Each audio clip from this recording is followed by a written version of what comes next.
Thanks very much. Good morning, ladies and gentlemen. I think you would agree with me that so far this morning we have had some excellent speeches.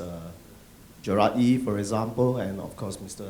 Tauter have just delivered a speech about the experience in China. Okay, it's my pleasure to be moderating this particular session. We want to make this as interactive as possible. So during the course of the panel discussion, I'm going to give you the opportunity to pose questions. And of course, some of you have already responded to Pigeonhole. So we'll look at some of the questions that you would like us to discuss, okay, through your submission to Pigeonhole. Okay, let me first kick off this session by posing a question to the panelists who are from Singapore. The issue, I think Gerard in his speech has already shared in terms of some of the risks, that charities may have, and those kind of risks can cause issues in charities. I mean, the three, Gerard, Dina, and of course Su Jing, has been put in position where they essentially have to turn around charities in some way.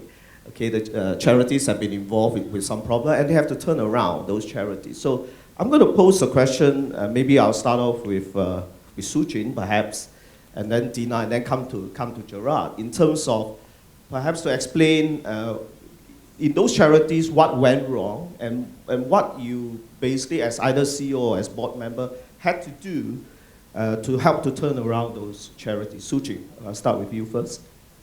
Okay, thanks, Yun Tin. First of all, I just want to say that I joined Renchi in 2011. So by that time, it was the incident was pretty much over, and I must acknowledge that a lot had been done by then to sort of close some of the gaps that created the incident for Renchi in the first place. So just to refresh everybody's memories a little bit.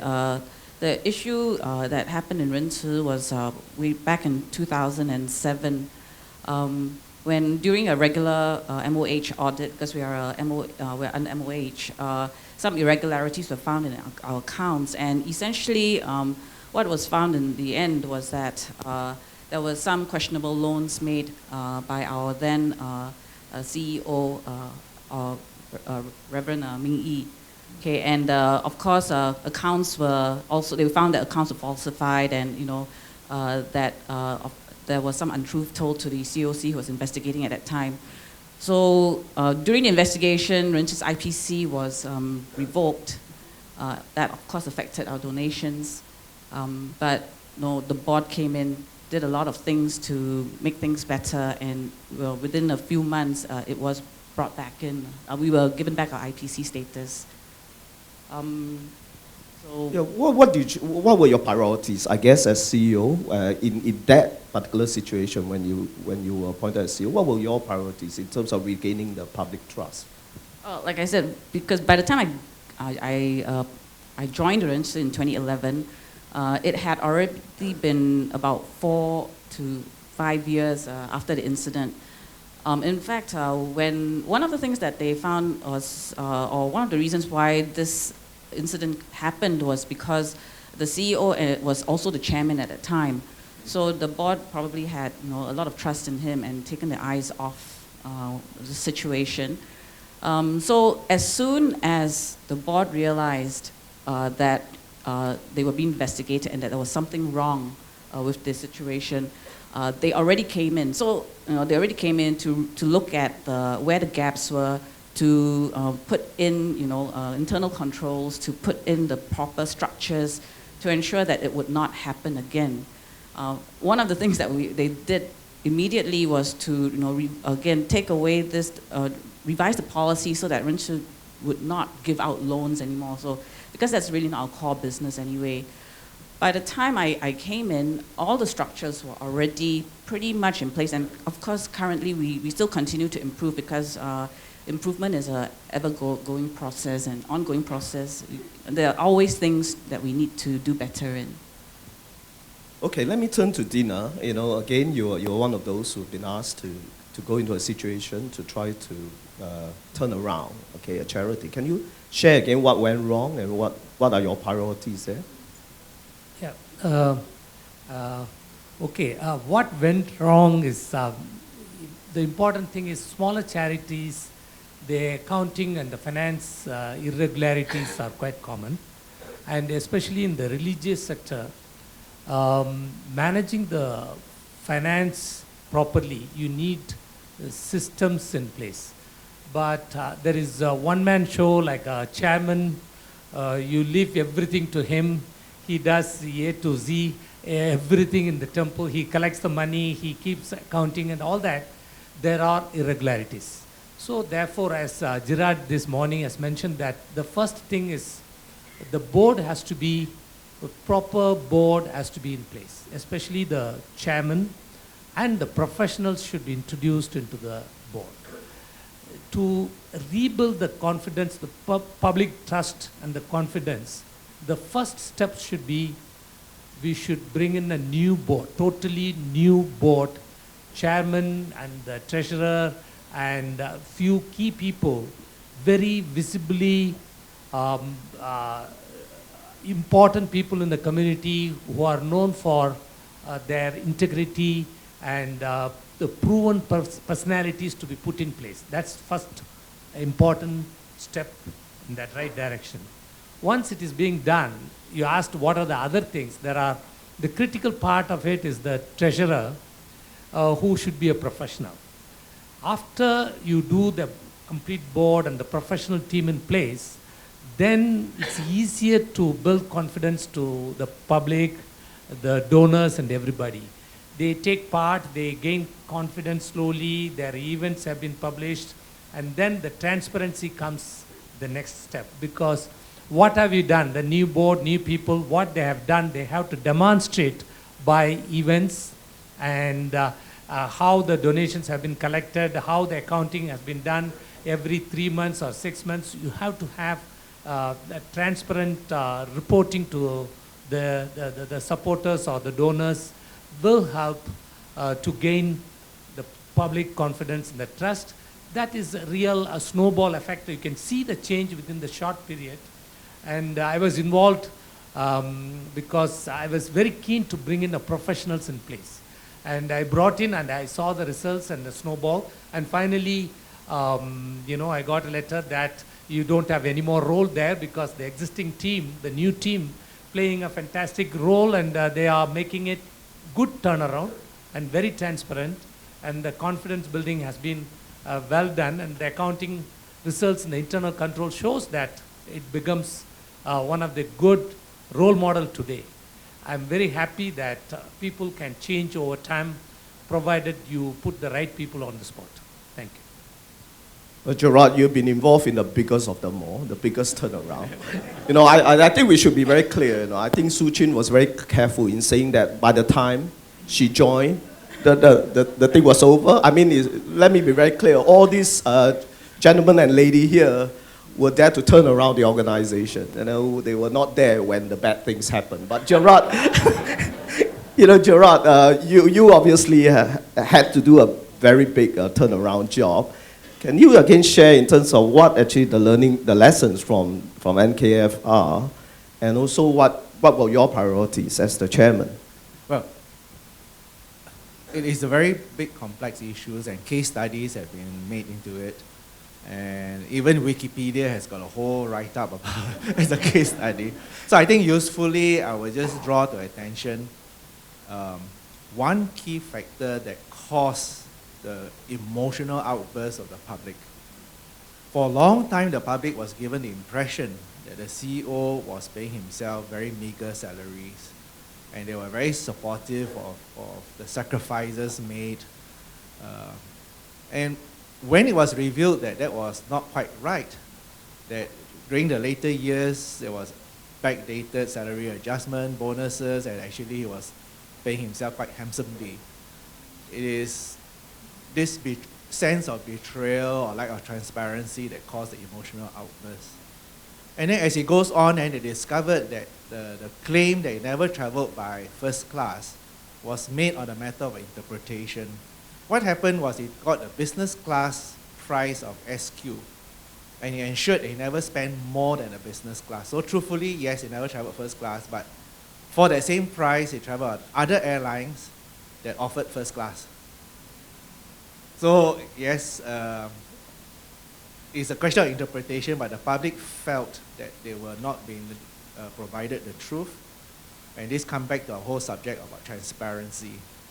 So in resolving the issues, because public confidence was at a very low, we had to hold a whole series of press conferences and start talking about the internals of NKF, our financials, how are we doing, how many patients do we have. We provide the details of the costing, what does it really cost to dialyze a patient, and what are the plans for the future and so forth. And once we change the format of having very transparent sort of disclosures, slowly the confidence began to come back. So yeah, I totally subscribe to this thing that if you want to put your finger on one key thing, transparency, and never say something that you cannot back up. Because once the public feels you have lied to them or betrayed them, you are in trouble. And it takes a long time to regain that trust. Which is a good, you know, the quote is always that it takes years to build a reputation. Just take a moment to kind of destroy it. So your organization, I mean, 4 years, maybe about 7 years and about 9 years, you know, in terms of since the incident. Would you say that it's over, you know, in terms of the trust of the public is back to the pre-scandal level, or is there still work to be done in that sense? No, I think if you look at the disclosure, continuous disclosure on the website and the annual reports, it certainly does earn the trust. But remember that at the crux of the saga, it was more of an emotional feeling, a sense of betrayal. And there are people who find it hard to forgive. So even until today, they will never come back to supporting the NKF. But those who base it purely on the facts and on the details have forgiven the NKF and have come back to become supporters. It's not a right or wrong. People have choices. So be very, very careful, because once you betray the trust of your stakeholder, your donors, there are two types. There's one that just based on facts, you can address it and you can show them that you have corrected all the faults and so forth. And then there's the other one that you just carry it as an emotional issue, and it's not easy for people to forgive. How about Su Jing and Dina? You know, have people forgotten or forgiven? Yeah, I was just telling you, the institution is very, very small. It's not such a big mega institution like NKF. So the stakeholders are very limited, and they have seen the changes, and they do not have any kind of losing faith in that organization. They just lost faith only with the person who was the chairman or heading the institution. So once that person is out and people realize there is a change, and they slowly gain the confidence. And moreover, to gain the confidence, the community leaders have to also support that. I mean, visibly they should see that person of some repute, people being invited to that place, and people are seeing, okay, so-and-so is going and supporting, then why not I? Now everything is in order. If this person is coming, that means everything is okay. That kind of confidence building has been done within a short period because of the repeated programs and the events related to that purpose of that institution has been done very efficiently, and it was appreciated by the stakeholders and the supporters, and we could gain back the confidence within a couple of years. We came back to the very normal situation, and I'm very proud and happy that people realize the mistake not lies in the institution, it is with the person. Su Jing. I think Rinchen had experiences of both what Gerard and Dina mentioned. First of all, as Gerard mentioned, there will be people who will still remember even after so many years. And so certainly the type, there are still people who probably remember the Rinchi of the past and can't get past that. In fact, what I was told was when Rinchi first resumed their Flag Day fundraising events in public, that was I think in 2009, our people still got scolded on the streets, for the betrayal of the trust, of the public's trust. But having said that, as we continue our Flag Days, we do see that there's a lot more, acceptance of Rinchi, and people are now a lot more supportive of what we do. In fact, what we found was that our volunteers never gave up on us. The interesting thing was, even when, at the height of the incident, the people who volunteered directly inside with the Rinchi residents and patients continued to do so. And when I asked them, why do you do that? They said, well, we're doing it for the patients. It doesn't matter, I mean, of course, it's not good what happened, but that's not the point. That's not why we're here. We're not here for the CEO or the chairman, but we're here for the patients. So we continue to be here for the patients. Having said that, it is important that there was a change, and that the change was very, very observable and transparent. And so the board members, we do have many new board members in there who are not board members of the past. And clearly, even our management staff has changed a lot as well. Sorry, I just want to add one comment.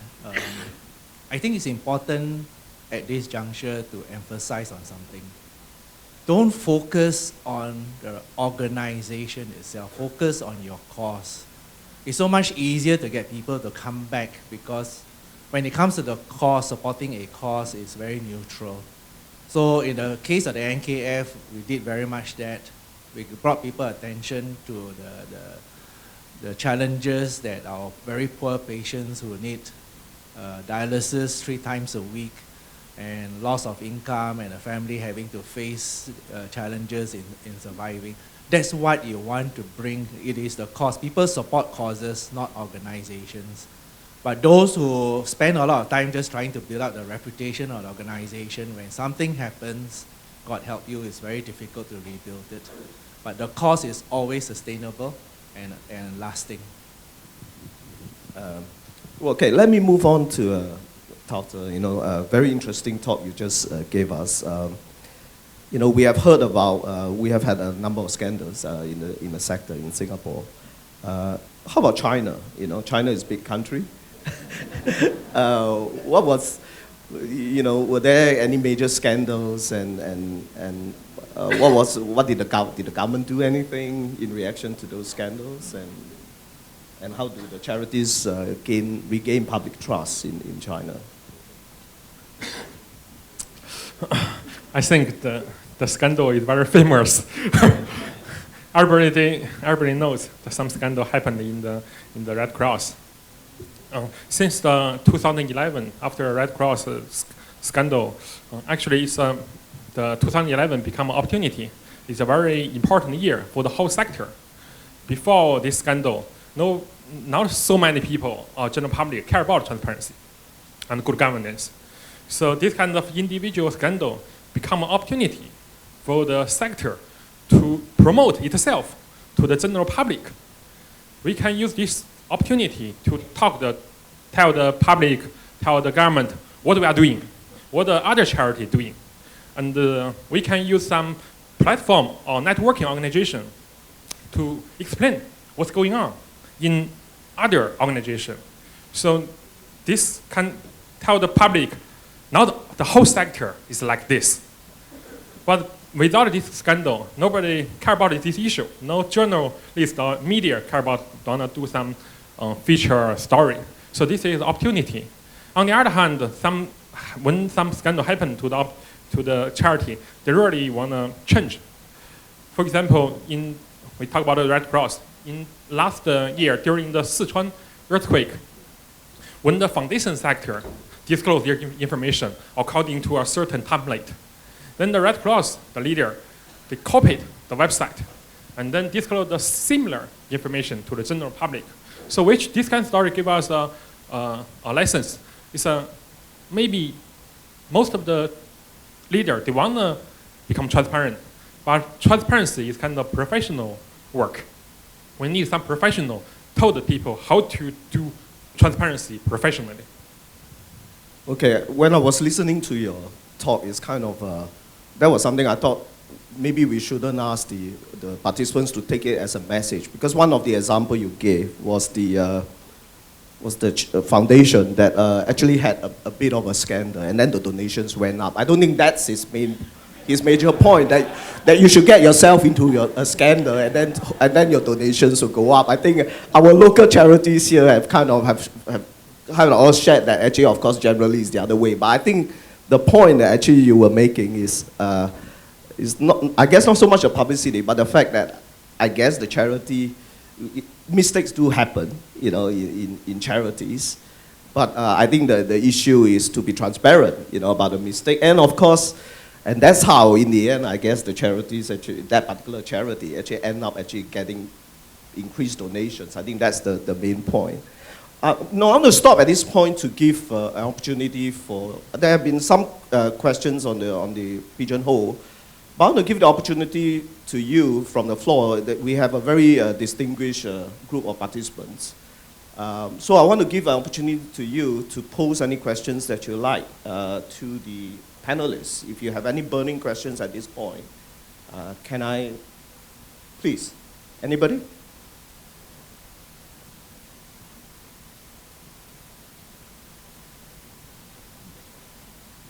Okay. Is there a mic? Yeah. Usha Menon here. My question is to the professor from China. Why is there such a huge disparity in the number of education courses versus everything else? Is it because of the professionalizing of the universities and the ability to go out and, you know, position themselves, or is it genuinely because education is a favorite course? Because I believe it's the former rather than the later.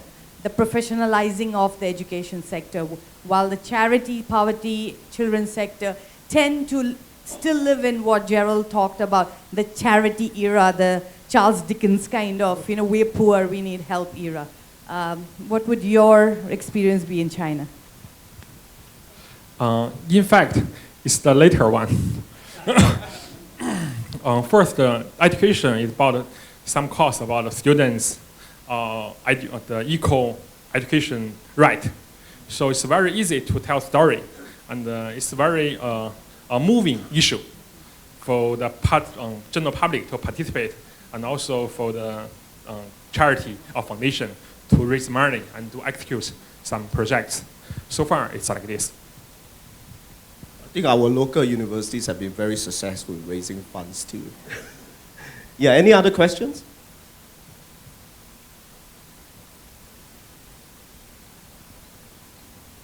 No, maybe you can think a little bit about it, because we would love to have more questions from you. Okay, but let me move on to a different issue, which is according to a study in the UK, the UK public, this is by the UK think tank New Philanthropy Capital, MPC. It says that the UK public will give more if charities provided information about the things donors care about, and 38% of the donors apparently did some kind of research before making a significant donation. And some of the things they look at include organization impact and basic information, the cost and the level of need, and organization finances. Again, maybe I'll post it to the panelists. Based on your interactions with donors, you think that's a trend, that more donors will the idea of informed giving, that donors will do some research before they give money, significant donations, is the trend in Singapore? Maybe I'll start with Gerard. I think there are different types of donors. The average donors wouldn't ask too many questions. It's whether they empathize with the cause or not.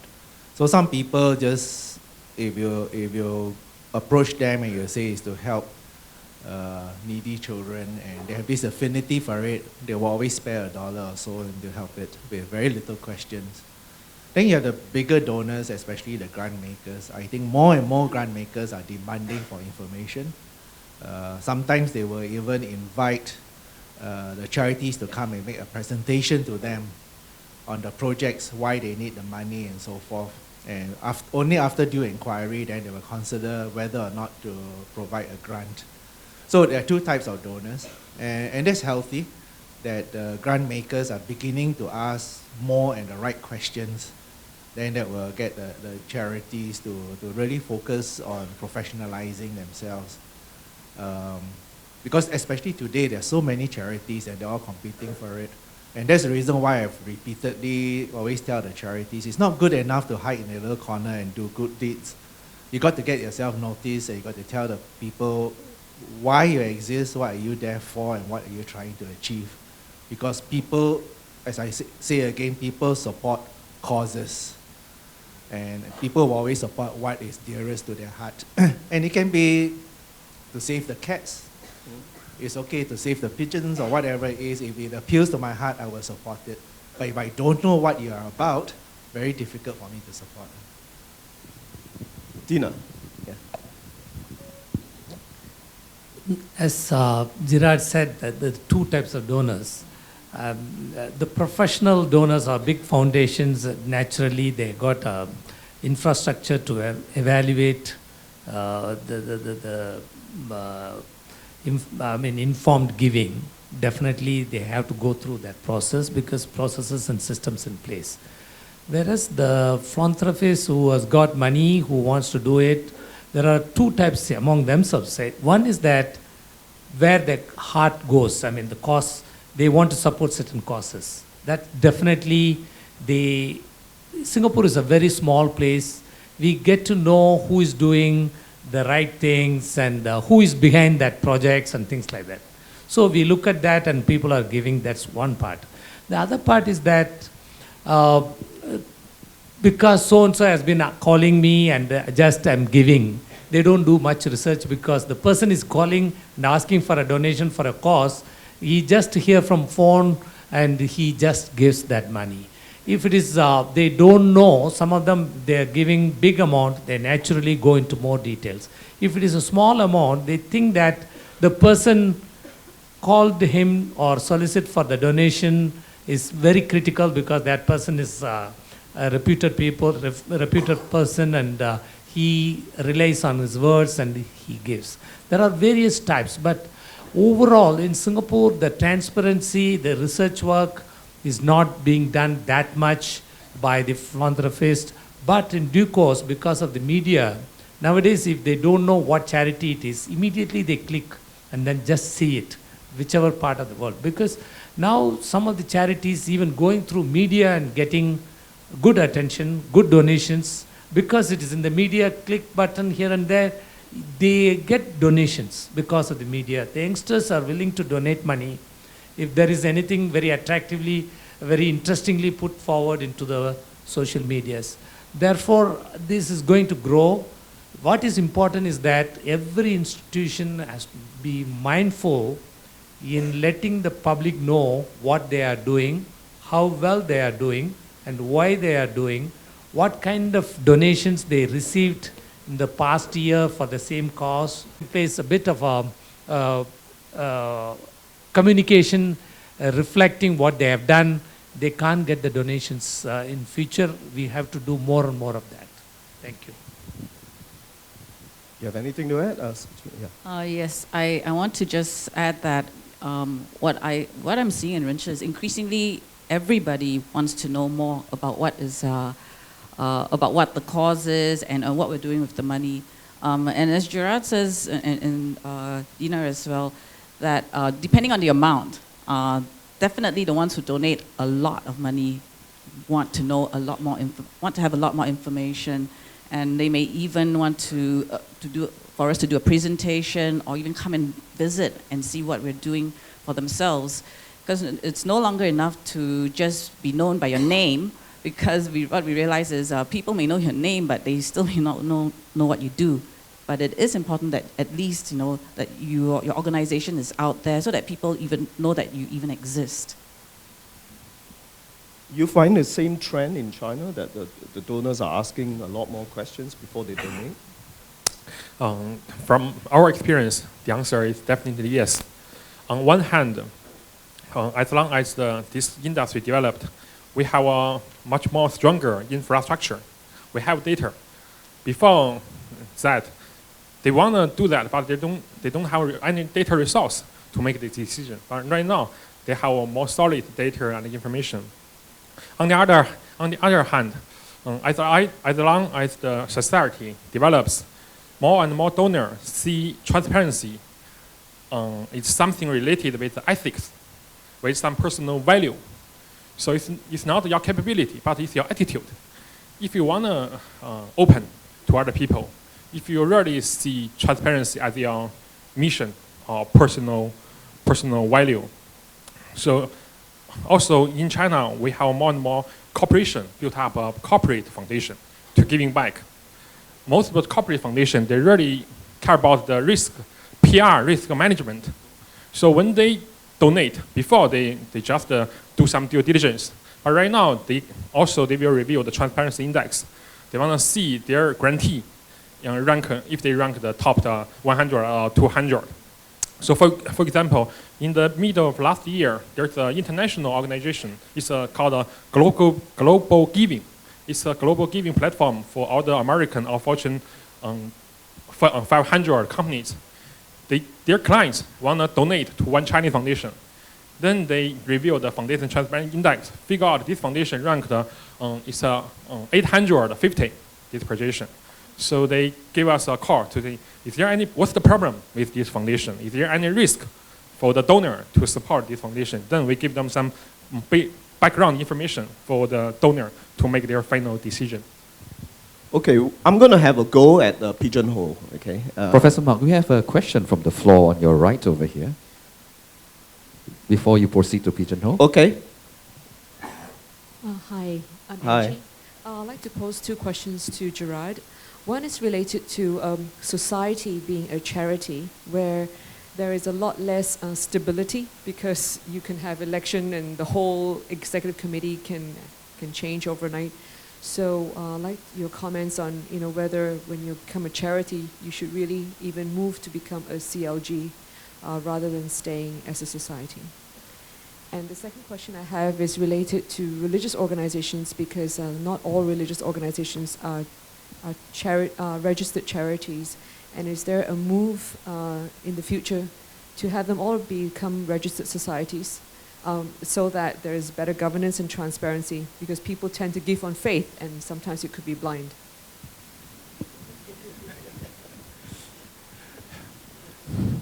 Well, I think with regards to your first question, I must admit I'm biased.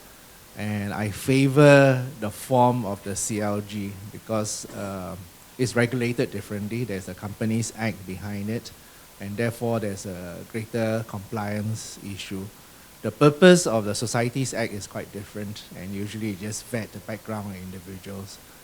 Even that is changing, but yeah, you're absolutely right, and you don't want to be burdened with this annual AGM and watching where the votes are coming from and fearing a coup d'etat and things like that. Not good for continuity. Although there have been very successful societies that's been in existence for a very, very long time. A good example would be SIM. SIM actually is a society, but thank God all these years it's been going on very peacefully. But yes, I'm biased and I think the CLG form is much better. Churches, religious organizations are in the Charities Act are charities. So they don't pay the income tax. They don't have IPC status because obviously they don't, as a church, offer their services to everyone of all faith and all races. So the real question is, should they be made accountable? And I think anyone who receive monies from the public, even if it's from their own congregation, there must be a certain accountability. The counter-argument to that usually I find from religious organization is between me and my congregation, nothing to do with anyone outside. So why should you force me to again have this disclosure and everything? My people come to my church, organization, they believe in me, they contribute to me, so it's between them and us. I think it's finding a mid path. Whether or not you need them to again them publicize publicly the information is one thing, but to me, I think the minimum regulation you should have is that they should be obliged to provide to their congregation at least certain informations on an annual basis, so that at least their congregations are kept informed. And it's really to protect their followers. As I say, the biggest challenge with religious organization, I've always attributed this to, in the case of the Renzi things, if I have my religious leader as my chairman, and even if it's me on the board of directors and my chairman is my religious leader upon whom I totally trust in something that is faith-based, very difficult for me to challenge him or her on some basic thing. All he has to do is look at me in the eyes and say, "You mean you don't believe me?" You know? So this is the challenge for religious organizations, to have your leader itself as a chairman, and in the case of Renju, both chairman and CEO. So you must avoid that sort of situation. And like any family companies, I think the basic principle is segregate within ownership and management itself. So the church can own the project or whatever it is, but the management need not be directly run by the church itself. They appoint management. Yeah. So you put in layers of protection because and admitting human frailties, human weaknesses, and you want to protect yourself. After all, when you start something, you start it for the longer term, the future, and not just for a month, a year, or 2 years. So there are underlying issues, but you can do things to mitigate them. Yeah. Okay. Any other burning questions before we look at the pigeonhole? I think it's on the screen. I think I'll just leave it as it is. The first question is actually a request to the Charity Council. It's not quite a question about whether the council can provide guidance on measuring social impact, but perhaps I'll pose to panelists, maybe Gerard or Suchin, in terms of, I think the issue of, in terms of social impact, how do you assess, measure social impact? Do you have any suggestion in terms of how would you go about doing it? I think this is relatively a new area. Even if you Google it, there are not too many websites on it. There is a very good organization in Australia, I can't remember the full name, but you Google social impact, you probably encounter it. I do receive monthly updates from them, and they do involve the academics and so forth to really go into studying it. But personally, I feel the first step towards trying to achieve measuring social impact is to convert yourself from output-driven to outcome-driven. And I don't think we are even there yet. I love to blame it very much on certain grant makers who are locked into this mindset, who provides you with money and asks your famous question. So last year you counseled 100 people, this year you want more money, can you counsel 200 people? They have no understanding what counseling is all about. They just go by head counts and things like that. So you're caught in the trap, you need the money, and unfortunately the people who provided you the money don't understand the issues themselves.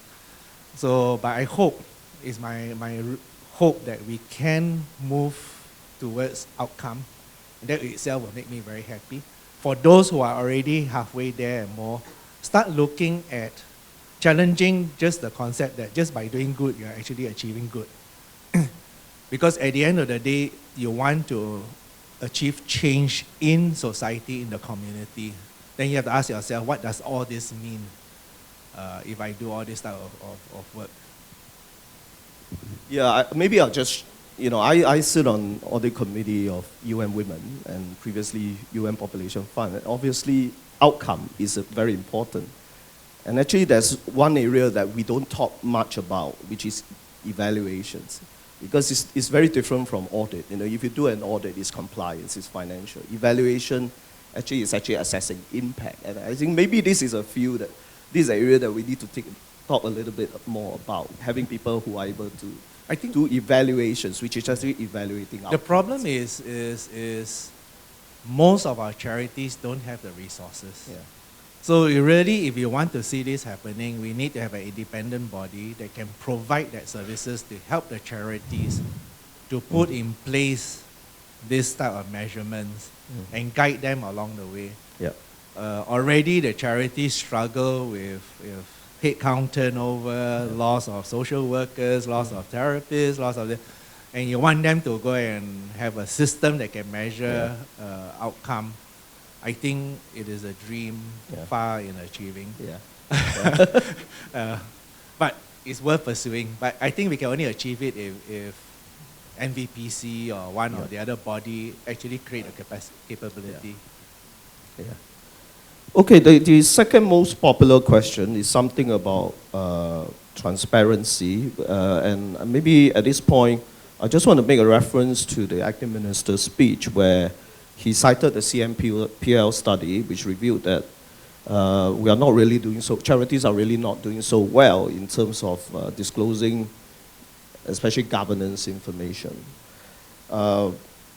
So, you know, one of the questions is, since transparency is desired by the public and it is good practice, why not mandate publishing financial and governance? Well, because it's mandatory, suddenly my mic went off. You know. Why not mandate publishing financial and governance information on the charity's website? You know, so I don't know whether you all have a view. Should we make certain disclosure of information mandatory for charities? Any views from the panelists?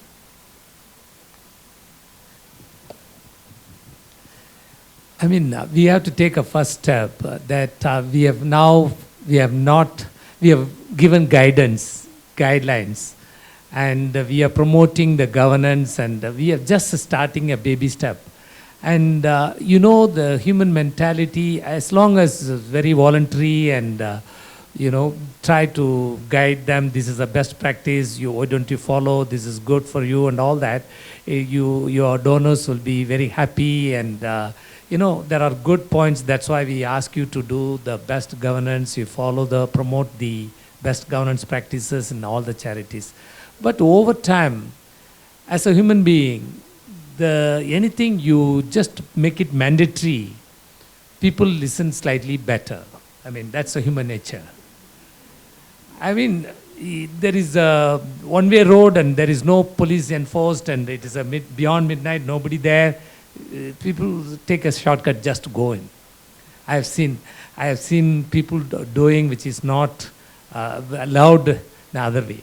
But there is a mandatory that you cannot go. If you go there, there is a fine. If you litter, there is a $500 fine. People are more careful.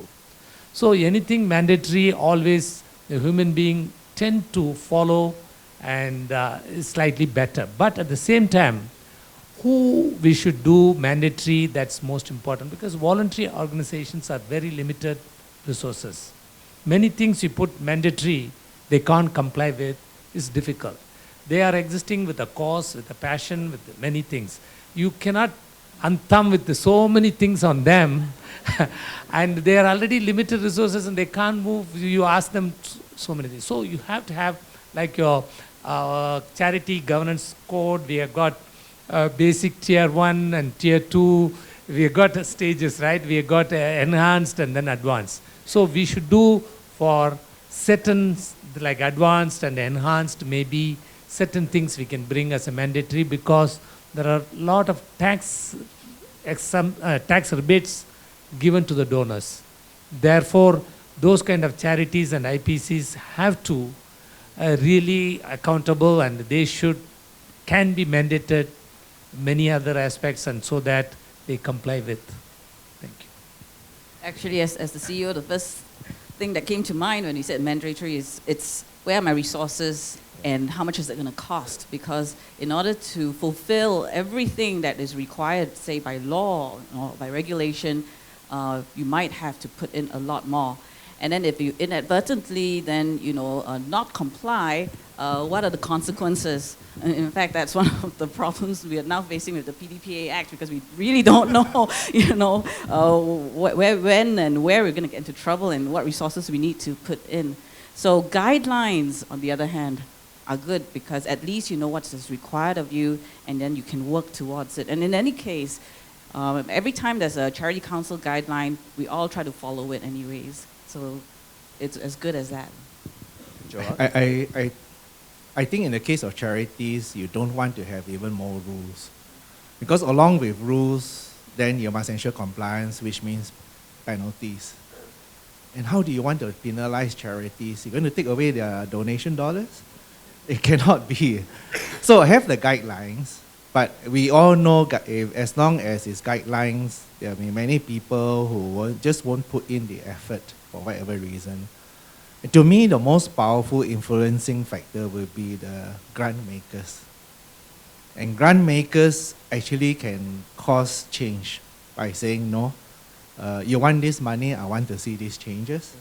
And grant makers also got to change their mindset and include providing grants to create a capacity for the organizations to upgrade themselves and to put in place all these new governance practices and so forth. I mean, if they don't have it, they don't have it. If you don't give them resources to put in place this governance, no point saying that you have to have it, otherwise I won't support you.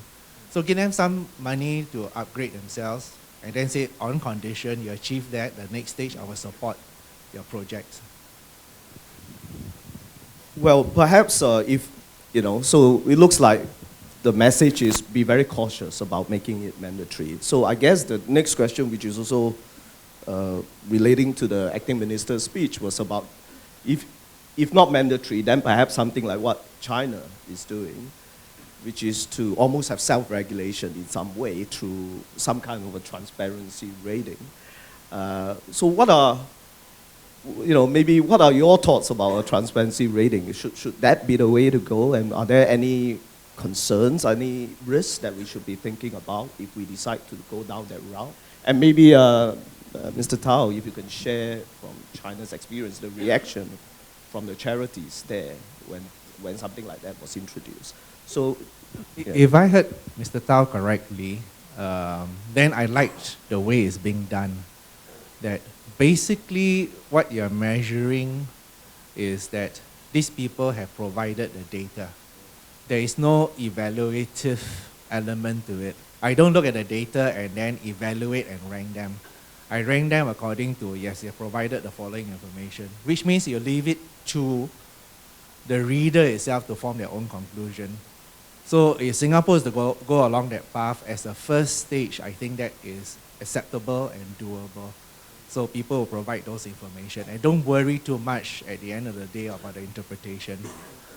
As we evolve in stage 2, as more and more information becomes available, then the evaluative perspective can come into it. Yeah, sure, please. In fact, actually, I kind of like the story that Mr. Tao said, that how, initially, it's about, in the end, Singaporeans are very competitive, and so, sometimes it does help that if more and more people are going in, and, you're trying to see how much information you want to give. That is a good first step, and initially how only a few joined, and it's only, you got the tipping point at 50%.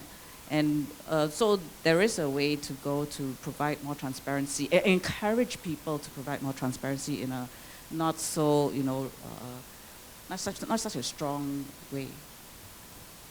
Tina, what do you think, a transparency rating?